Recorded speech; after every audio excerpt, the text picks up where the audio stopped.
Welcome back to the Ratline, where we uncover the new identities and locations of Nazi fugitives. We're continuing into Chapter 5, the case of the sunburned Nazi. Well. Who are we finding today? No phone calls to start us off, and we get just the intro letter and a picture, and from that, we have to work out the identities and locations of 3 separate people, so I think they're really ramping up the difficulty on us. Mr. Perlman. We are looking for the Paraguayan chief of police, known as the Hyena, a famed sniper during the war. He made his name as an expert in disguise and deception. He has recently been implicated in a corruption scandal at the heart of the government that invoked the ire of the president and sent the Hyena into forced hiding. We traced him to a seaside town in Puerto del Alba. However, something has happened and we believe he may have been killed. We intercepted a telegram reading, Hyena dead, Kusila and Metro also, unknown shooter. Please find out what that all means. Okay, so they might all be dead, but obviously this organization is probably interested in how did that happen. So that's why this picture looked weird. He was just hanging out at the seaside, or actually this is multiple people, right? Because one person is been shot and is hanging out through the hole here. Then there's a guy lying down through here, and actually like there is a couple feet, and I mean like the color of the clothing top and bottom matches, but I'm still not sure if we were to like draw on a person behind this. Is that one person or is it 2 people? This guy in the corner here, I've seen him before. So we're gonna get back to that in a second, but yes, we also see there is Hotel Azul and the lighthouse, so that's probably something for us to maybe track down, call a place or something. But yes, let me just have a little poke around in previous evidence. This, the dog's photo from the 3rd case. Isn't that the same guy, the one with the glasses here? Let me just pin it. We can compare it on the board.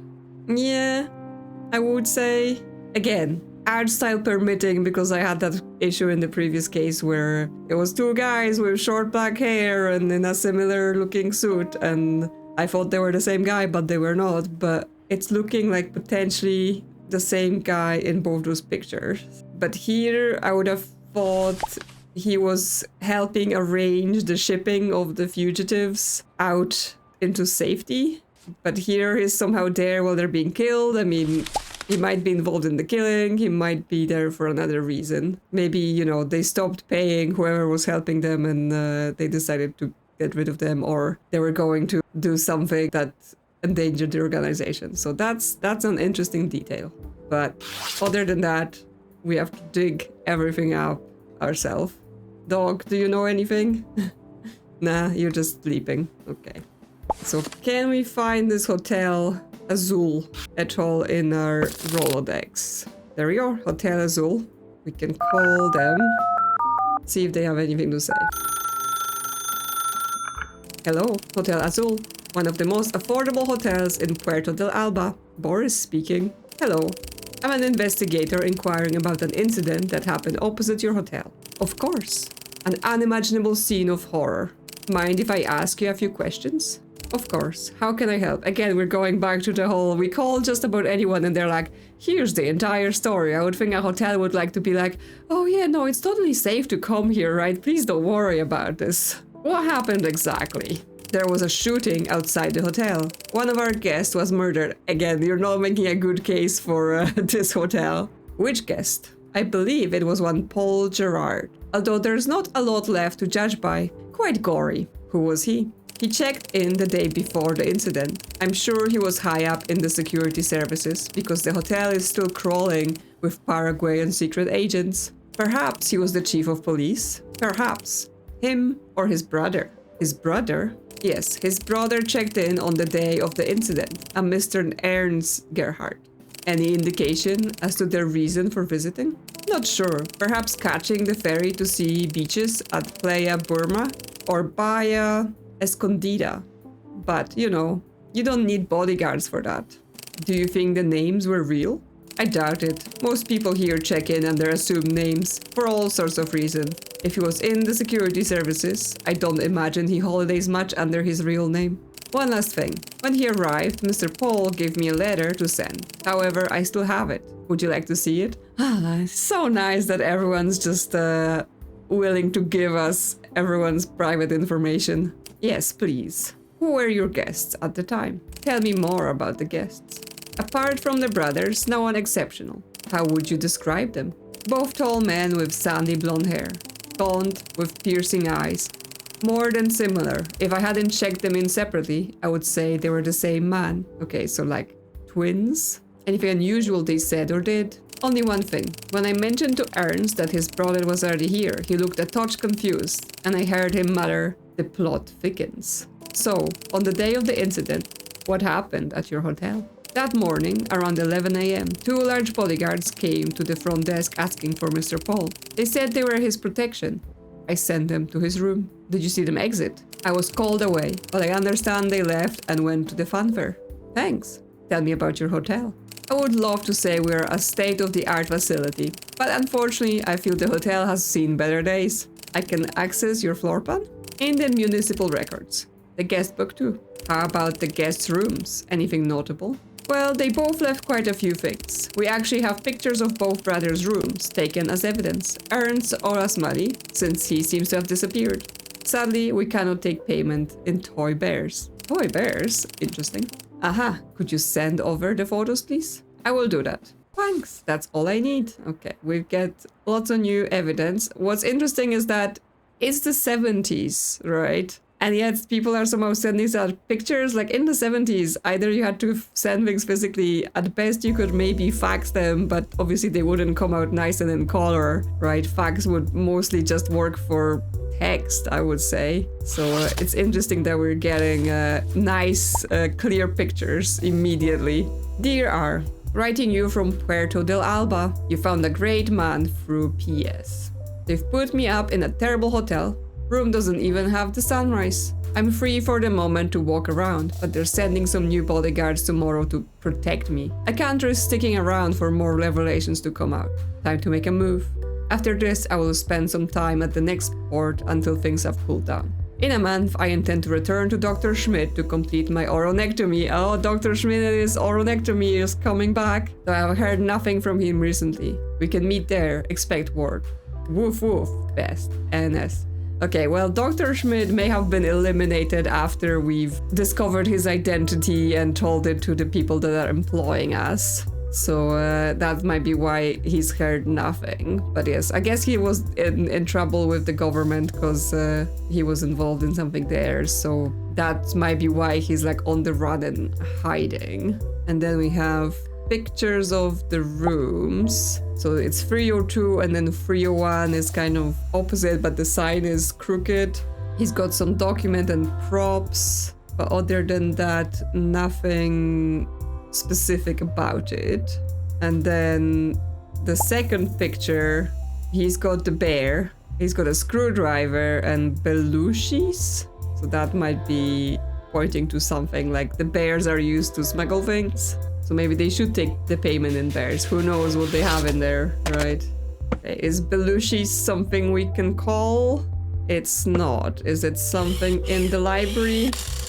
Yes, belushi stock list. Current stock list. El Grito del Jaguar, Max Ecuador.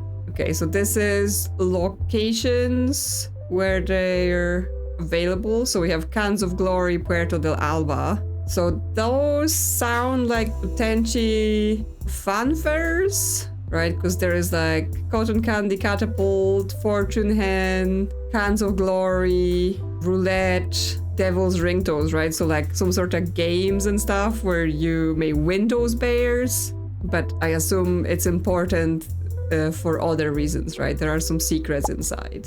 Okay, so the hotel said that there's also like public records. Yes, there is Hotel Azul floor plan. Okay, so we have the 302, 301, and then additional rooms, level 3 floor plan. That's the only floor we get to see. I mean, we already know that the rooms are opposite each other, but I guess we will use it for something. And then we have the guest book. That's interesting that, again, that would be public record that we can just go to the library for, but it's fine. We'll just accept it. So yeah, we have Paul Gerhardt that checked in on the 4th and went into room 302. And then Ernst arrived on the 5th and was checked into 301. So on top of those two checking in, we obviously have different names that are Spanish sounding, so would be okay for the locals. But we also have like Emma Schneider, which also sounds somewhat German, which could be something related to do with the situation, of course. I mean, there was stuff talking about some of them having surnames that are French and whatever, right, as a cover, but they're actually German, so the origin of the surname may not exactly identify the origin of the person. Considering we only have the floor plan for the 3rd floor, another interesting one is that we have Daniel H, right? No full surname, checking into 304, so at the same floor as the brothers, and he arrives on the same day as Paul. So he would be the H, although that's not any of the initials we have. Okay, what more can we find? So when we were talking to him on the phone, he said a guest was murdered, right? Just one, but here at least 2 people are dead. Why not mention the second person? So looking for the Puerto del Alba in the library, or the start of the word. It takes us to ferry timetable and weather report. So we get this snippet. Timetable and forecast. So no ferries on Mondays. Then ferries 10, 12, 2 and 4. And weather is rainy or sunny. Apparently randomly, potentially rain and snow on a Tuesday afternoon. Okay, but what does that lead us to? Well, I mean, it was clearly sunny when this happened. Did they mention what day of the week it was? Not really. We have the date, right? We know it was the 4th when he checked in, and then he died on the 5th because it was the day before. Because he checked in the day before the incident. So, I mean, it was sunny all day on Wednesday and Friday. And also, what are the letters about, right? SV, PB, BE, LRDS. They're not on the same slots. So they might also mean something. Then it talks about catching the ferry to various locations. So we have Playa del Toro strategic instructions. It was Playa Burma here, but let's take a look. Playa del Toro strategic battle operations guide. English, landing begins at 5:30 a.m. Knife and pistol teams will silently eliminate beach guards. Snipers take cover and set positions. Machine gunners reinforce with sandbags. Advance after the Air Force bombing. And then the Spanish translation of it, I assume it's accurate and this isn't about making sure both versions say the same thing. CIA classified. Interesting. Not sure where Playa del Toro is, but apparently it may all be linked together. And then we have the Bahia Escondida, but that doesn't take us to anything new. So for the bears stuff, right? If he got in Puerto del Alba, we know he would have been at the Cans of Glory. But that just takes us back to the stock list. Since Dr. Schmidt is mentioned, I wonder if I can call that guy from that mission we had him. Can I ask him like, hey, did anything happen to the dentist? What was he called? It was Diego Rodrigo Tailoring. He's not picking up. No updates on the dentist then. I mean, something's fishy all about this, right? We have 2 guys that are supposedly brothers, but similar enough to be confused with each other. They both arrive at this hotel, one after another. He talks something about finding a grained man through PS. And then 2 people die here, but we're only told like, oh, 1 guest died. I mean, presumably those are not the 2 people looking the same because like even the hair is different. So it's like, did he find himself a body double? But he wasn't expecting to be attacked right here. So are we even sure which one of them is dead? And then what happened to the other one? Because they just said, oh, he owes us money, right? And yeah, he said Airs owed us money since he disappeared, and we can't take payment in the bears. So something's going on.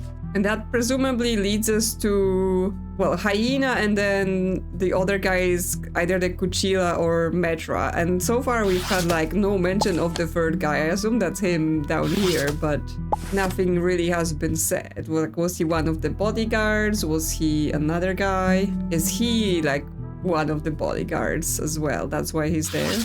Oh, we do have the phone number for Cans of Glory, so we can call them and get their life story. Hello, Cans of Glory. Reynaldo here. How can I help? Did you see the man who was killed last week? Again, such a weird phone call to get. I did. He stopped at Cans of Glory with his escorts to play and generally be seen. Pleasant man? Quite the opposite. I was chatting with a tourist couple who wanted to know how to get to Las Rocas del Sur and San Venturo. He steamed right past them and demanded to play. How did he do? Honestly, he did terribly. Couldn't hit a thing. It was like he was half blind. Nothing like the day before. Okay, because yes, the original Hyena, right? He was a sniper, so obviously he should be quite good. And he's saying the day before. So yes, this body double replacement theory potentially makes sense here. What happened the day before? He came by the stall on his own, no escort, and nailed every can on the first shot. What did he win? He won a large bear. Do people often get that? Ha! I didn't even know it was possible. Still, I guess he got lucky, considering his next performance. What happened then? I saw him moving around the market, then towards the seaside exhibits. After that, I heard 3 shots ring out in quick succession, and a lot of screaming. You saw the shooter? I did not. I think it came from the lighthouse. My brother went up there after, took a photo. I'll send it to you. Many thanks. How about his bodyguards? I knew their type all right. Filthy insurrectionists Lazaroses. Why do you say that? I'm Cuban, so I knew straight away what they were all about. They had half Cuban, half American accent and special forces tattoos. What does that mean? They were involved with Playa del Toro. Oh, you know, there were a lot of those guys held after their plan fell apart. Afterwards, it was said they went to South America, as no one else would have them. Disgusting mercenaries. Okay, so the Playa del Toro is that document we found. Thanks, this is useful. By the way, I found something odd. A business card. I'll send it over. Perhaps you can take a look at it. Sure, that's all for now. So yes, now that I'm suspicious of, right, did that guy found himself a body double, and then because he's the sniper, he shoots the body double and like maybe one of the bodyguards, so that basically he makes himself seem dead, so that all of the heat he's under basically blows over because people think he's dead, and he just goes off to another hiding place. So we get the transcript, then we get a picture of him and the 2 bodyguards. So yeah, one of them has a tattoo on his neck, which I think this is also the dead guy that was then behind the picture board. And yes, this guy went to the lighthouse, and then he's found some sunglasses, a sniper rifle, a hat, and a whistle of some sort. And Simon John's theater agents, there is a phone number. Because yes, here we do see the lighthouse, and there's actually a glint on the lighthouse, right? As if it's a reflection of a scope or something like that. And yes, this is the guy with the tattoo on his neck, the bodyguard. He also has another one on his ankle. And yes, this Playa del Toro situation. I don't actually know what this is. Maybe it's referring to an actual historical event, and then it was TIA declassified. And it was some sort of operations that it wasn't all on the up and up, so it was classified, and then those guys had to all get out. Okay, well, we have Simon John, so we can call.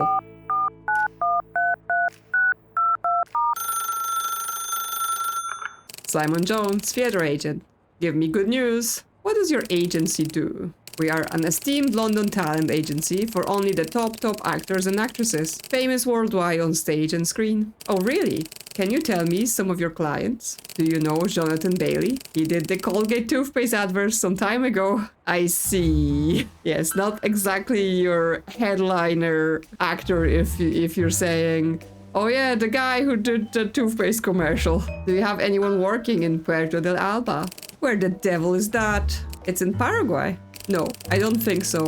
Oh, you know, perhaps that's where Cyril is. Cyril? Oh yes, he was quite big in the tropics a few years ago for a hernia cream advert. You know, Rectalis. I don't. Quite striking. He was playing a cowboy riding side saddle. They had a song by Johnny Cash. Ring of Fire? That's the one. So, did you see it? Call it a hunch. So, wouldn't you know, I got a call from Paraguayan film company, Pantalasur, wanted him out there straight away. What for? Do you know, it was an experimental film. They said they had hidden cameras all around town. Very old man. And they wanted him to walk around looking imperious, like a sheriff or something. Okay, so the guy didn't even know what was going on, right? He was hired to make a scene out of being the other guy, looking like the other guy, being seen around town and then getting killed. What else? Sent us a first-class plane ticket and a costume. Booked him a hotel room under an assumed name. Very cloak and dagger. Any idea why they wanted Cyril? The man said that Cyril's character was based on real-life inspiration and only he would do. Thanks, that's all I need. Okay, but that still, of course, doesn't mean that Cyril was an innocent man, right? Because he's so similar looking to the other guy and we're looking for three people, right? It is possible that they were actually related. Just one of them didn't end up going into like being in the secret police or anything like that, right? He ended up being an actor. So we get the script from the experimental film working titled Tooth and Claw. This is improvised role. In this improvised role, you will portray the chief of police, authoritative, composed, and mildly theatrical. You will be escorted through town by two silent bodyguards, maintaining an air of controlled command. Along the way, you will pause at key locations, firing around at the fanfare shooting gallery and posing for a photo at the seaside attraction, all while projecting confidence and subtle menace. Cameras are hidden. We are aiming for naturalistic Altman Verital style. Assume you're always potentially being filmed, although you will not know when or where. Your goal is to inhabit the role fully, treating everyone around you as a background extras in your scene, no matter how they react. Maintain a dry wit, a steady gaze, and a sense of detachment. Think small-town autocrat with cinematic flair. Suggested phrases to use sparingly and naturally. Have him arrested later. This town needs order. I never liked that ride. Make a note of him. I don't recall authorizing that. Okay, so that's why he may have arrived at the hotel being like, the plot thickens, right? Because he thinks it's in some sort of weird movie that they send him to act in, where it's actually just a plot to get him murdered. So here, when in the letter he says, found a great man through PS, he might be referring to the Pantalasur. So maybe they're not related. Maybe that guy is really innocent and the two guys we're looking for are both the bodyguards from the other situation. So this picture, this is the actor guy, because the call said he came without the bodyguards, no escort and nailed every can, but then he came with the bodyguards. He was terrible. So this is not the man that we're truly looking for. You also called them Lazarosas. Does that say? Yeah, that sends us somewhere. So it sends us to the Playa del Toro, which we already have. But also Lazarosa coming to Paraguay, that's new. Country Paraguay, arrival of Lazarosa, 21st December 1970. Indications of importing of Lazarosa soldiers for stationing at government residences, raising alert to blue. Name and specialism, Ramon Torres, machine gunner, manual rails, aerial reconnaissance, Luis Delgado, close quarters, Carlos Mendez, spycraft, Julio Herrera, logistics, and Ernesto Silva, explosives. Okay, so that is a new piece of information. Now I'm like, there are symbols here. Can we somehow link the symbols with their tattoos? But I don't think so. This is a very different symbols that he has here. The same with the ankle tattoo. This is like a map of the Americas, basically. But that's all of the evidence gathered now. This is supposedly all of the information we're going to have to solve this case. So the room assignments, potentially something doesn't add up here quite right now. In the guest book, Paul, which is the original guy, right? I think is the actual hyena. whether that's his real name or the alias he's using now. He arrives first. He's in room 302. But the bear is in room 301 because from the other room we'd see it. And in 302 there are like props and stuff, and I guess that could be a script, right? Like these are sort of pages and paper, which would indicate that's where the actor Ernst Gerhard has checked in, 301. So are the room numbers swapped as well? Is that why it's crooked? So the room so Paul arrives first, goes into 302, but then swaps the number to what?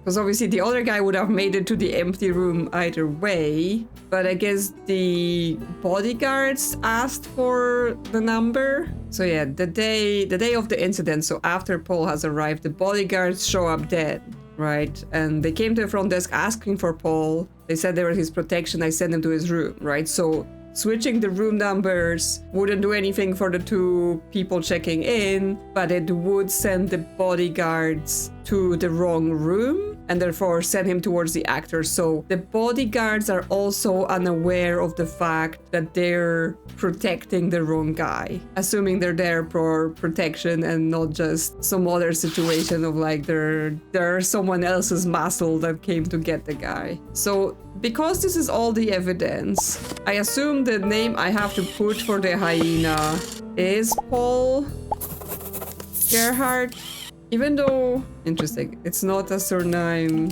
that's available. So where does that leave us on the identification? So the actor is just not going to be identified here at all, right? He has nothing to do with being a Nazi fugitive. It's gonna be the hyena guy and the two bodyguards. But the Paul Gerhard it's like a pseudonym he's just using to check into this hotel, so I assume that's not what we're looking for. I mean, is it like the last case where they wanted the original names of the people? Because yeah, we can't even use Gerhard as a surname to fill in, so I assume that's not what we're looking for. And I assume the two bodyguards' name are on this list, right? There must be from here. And he signed this letter NS, so that may be a reference to his real name. Now I'm wondering if the reason the tattoos don't match on the two bodyguards, and I'm sorta assuming that it is the both of them behind the sign, so this is a tattoo on the other guy.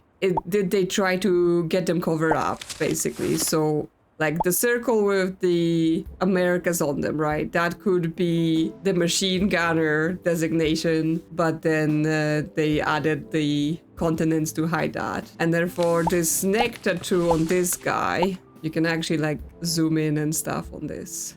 Could this be the sword, right? Because that would be like the blade here, and they're hiding the hilt inside of this. So one of them is Luis Delgado and one of them is Ramon Torres.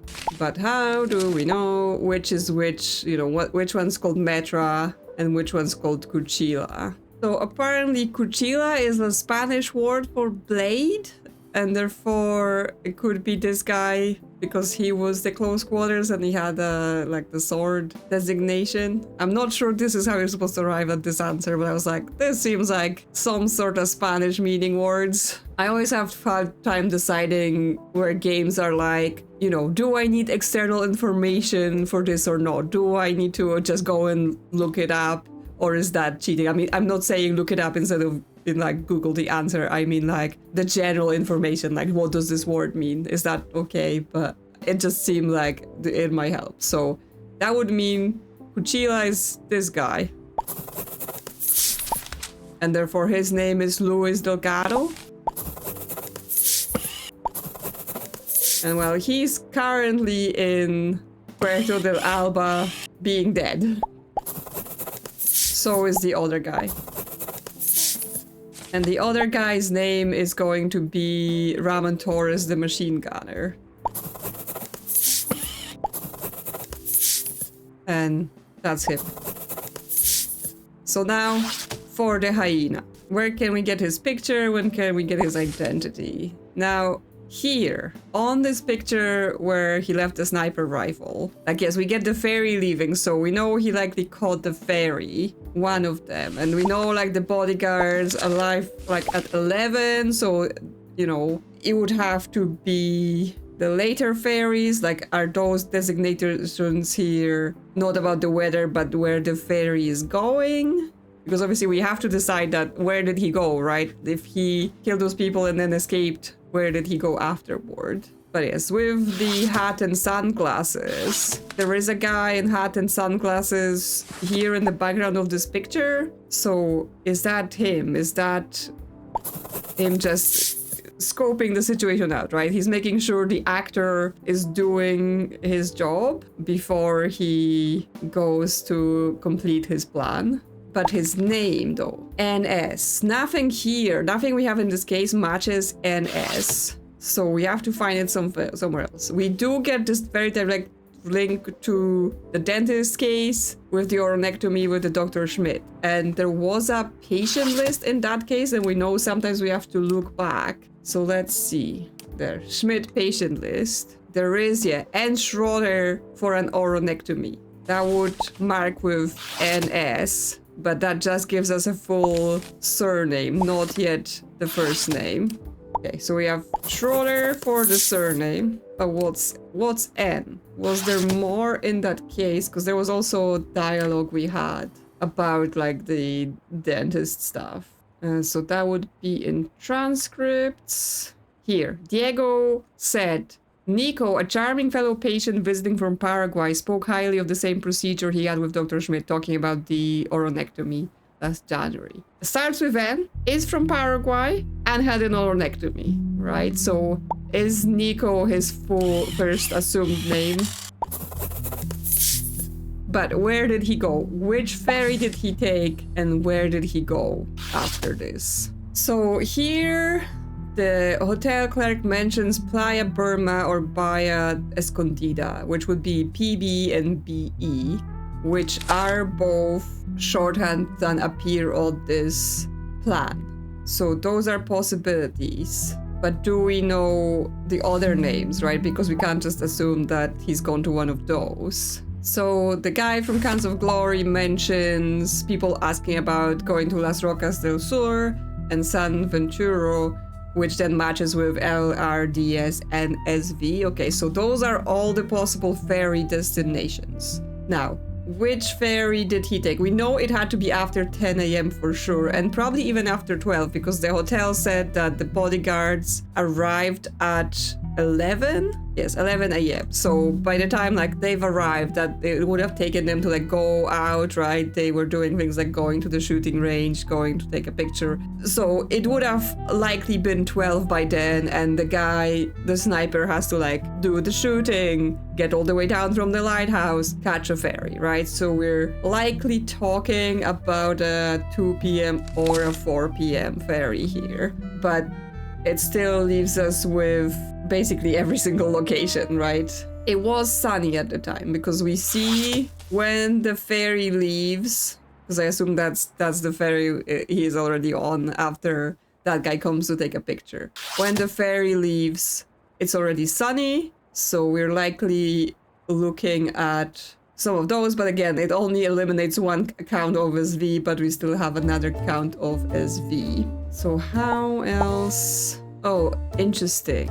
Okay, so here on this picture, where that's taken of them all being dead, there is puddles on the floor and there's an umbrella, which means it rained earlier that day and it's now sunny. And that means it would have had to been Thursday. Now I'm curious, like, if I check the calendar for 1971, was it the 5th of July? Was it a Thursday? It was not a Thursday, it was actually a Monday, so that's interesting because specifically there's no ferry on Mondays, so the game is like, if you check the calendar, you're not getting anywhere, right? This is alternative universe where it was a different day of the week. But yes, the fact that it rained and then it got sunny basically eliminates everything and leaves us with just Thursday, and therefore he would have gone to PD, which is Playa Burma. So I think I've got it all. But we've gotta get a check and see if that's the truth. Yes, it's all completed. To whom it might concern. I have identified the hyena as well as Cuchilla and Metra. Cuchilla is Luis Delgado and Metra is Ramon Torres. They are both members of the Plaza Rosa, the Cried mercenaries, and were working as enforcers for the Paraguayan government.